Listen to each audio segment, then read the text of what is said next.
Hello everyone, welcome to our new mini blog. আজকে সকাল সকাল উঠে চা বানিয়ে নিয়েছিলাম, আর সঙ্গে ছিল মায়ের জন্য ব্রেড আর আমার জন্য একটু ম্যাগি। আর তারপরে কিন্তু খেয়ে দিয়ে যখন লাঞ্চ করতে বসলাম, দেখলাম আজকে ছিল উচ্ছের ডাল, সঙ্গে স্যালাড, মাছের ঝোল, ভেন্ডি ভাজা, আর ছিল ভাত। তো খেয়ে দিয়ে একটু রেস্ট নিয়ে বিকেলবেলা আমি একটু বেরিয়ে পড়েছিলাম, আর এই কিউটিগুলোর সাথে দেখা হলো। তারপরে আমি আর আবির কিন্তু চলে গেছিলাম বেহালায়। তো ফার্স্টেই গেছিলাম হচ্ছে অজন্তাতে একটা মুভির টিকিট কাটতে। কী মুভি তোমাদের আমি পরের মিনি ব্লগে বলবো। আর এটা কিন্তু আমাদের সাডেন প্ল্যান হয়েছিল। তারপরে আমাদের টুকটাক কয়েকটা জিনিস কেনার ছিল বলে আমরা চলে এলাম বেহালায়। প্ল্যানেট তো সবসময় যাই, তাই ভাবলাম তার চেয়ে একটু বেহালা থেকে শপিং করি।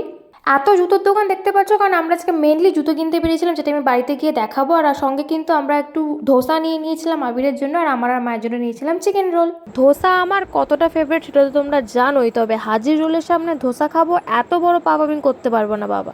আবির নিজের জন্য কয়েকটা শর্টস কিনেছিল, আর এছাড়া আমরা তিনজনের জন্য তিনটে স্লিপার্স এনেছিলাম। ডিনারে কিন্তু আমি রোলটা খেয়েই দিনটা শেষ করলাম, আর তারপরে একটু বই পড়ে ঘুমিয়ে পড়লাম। চলো টাটা, চ্যানেলকে সাবস্ক্রাইব করে দিও।